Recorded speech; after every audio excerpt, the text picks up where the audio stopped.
Hello and welcome to Let's Play Touhou Perfect Cherry Blossom. One of the most well-known Touhou games, and definitely one which is very representative of the series in general. It has good music, good style, and of course great gameplay. I'm Robin LSL and I hope I'll be able to beat this game on lunatic mode without continuing. However, I will be giving myself 5 starting lives instead of the usual 3, just in case I waste lives in the first 2 stages or so. In this episode I'm going to introduce the game for a bit and play through stage 1, so if you're in there for extremely intense danmaku, you might just want to skip to the next video when it comes out. Right, so like I said 30 seconds ago, this game has style. The music, the graphics, even the gameplay and the plot sort of just really come together very well to make a huge thing, like some people would say. A few words about the plot. We're in May, and for some reason it's still winter. No sign of spring coming along, and it's very cold and there's snow everywhere. And so whoever you decide to play with just goes off and tries to find the source of this incident and solve it. And so with the winter theme just comes a very nice general atmosphere in the game. The music in particular is in general very calm and relaxed, which of course is sort of strange with very hard danmaku around, but that's Touhou for you. Very good. It's a very good ambience. That's an English word, it's a French word at least. And yeah, this game is really good for that. The next one is 2. Let's not waste too much talking about that.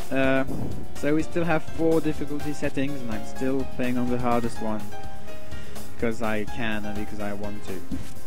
We still have Reimu, our Shrine Maiden, Marissa, our Magician, and new character Sakuya, the Knife Nut from the previous game.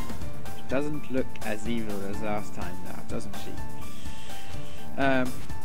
So quickly, new stuff for playing.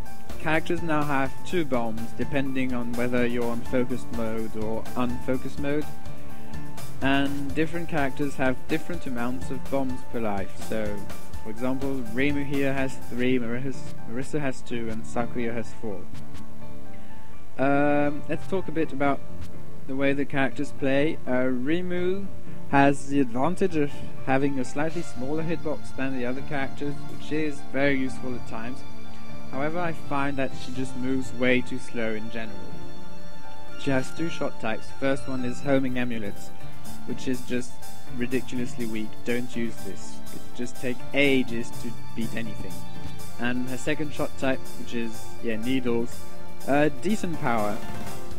It's a very decent shot type with good power, small hitbox, and very acceptable bombs make this general good all-around type. Marissa has the same 2 shot types as in the previous game. Magic Sign, which is pure concentrated power, and Love Sign, which is lasers, piercing lasers. So they're slightly weaker, but you have the piercing. And she has the 2 strongest bombs in the game. And then we have Sakuya, who has the new shot types. First, Sakuya A is very widespread in unfocused mode and homing when she's focused, which makes her, I guess, a good character if you're new to the series. And Sakuya B has the ability to control where she's shooting and sort of direct the shots left and right.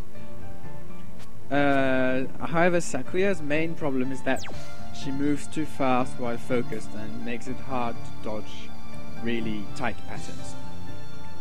Okay, right, so to quote a famous quote from Raukau, let's just go ahead and go!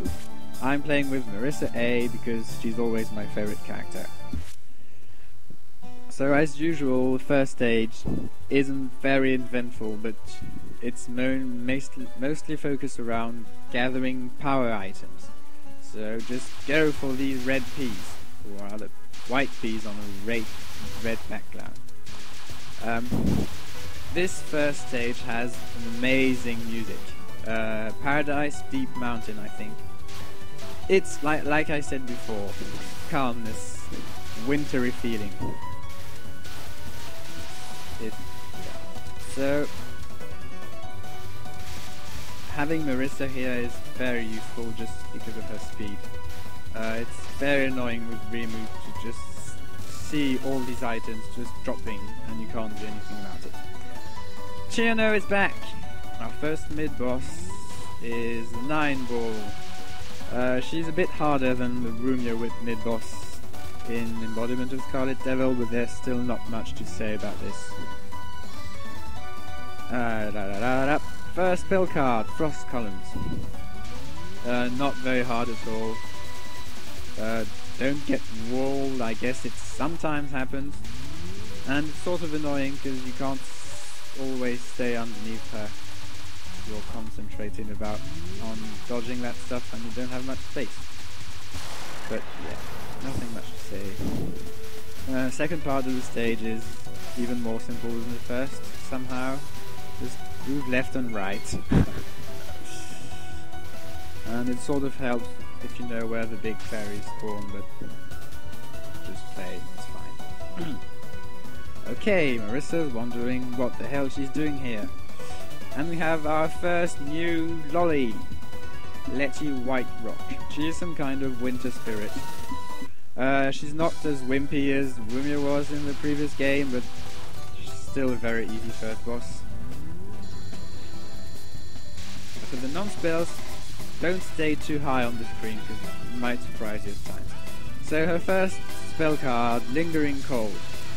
The big circles are aimed straight at you, and everything else is pretty much aimed away from you. This attack's just so slow that you have all the time in the world to dodge it. Yeah, second spell card. Like I said, second non-spell card. Just stay at the bottom and read stuff. Sometimes you can get bored, but it's very, very rare and usually your fault. And our last attack, Table Turning. This is sort of static, but I'm not really sure how much. And it definitely kills me about 1 in 20 tries or something, which is actually quite a lot for the first stage spell card. But yeah, there, first stage is done. Please watch the next episode for more exciting adventures. Thanks for watching and see you there. Bye.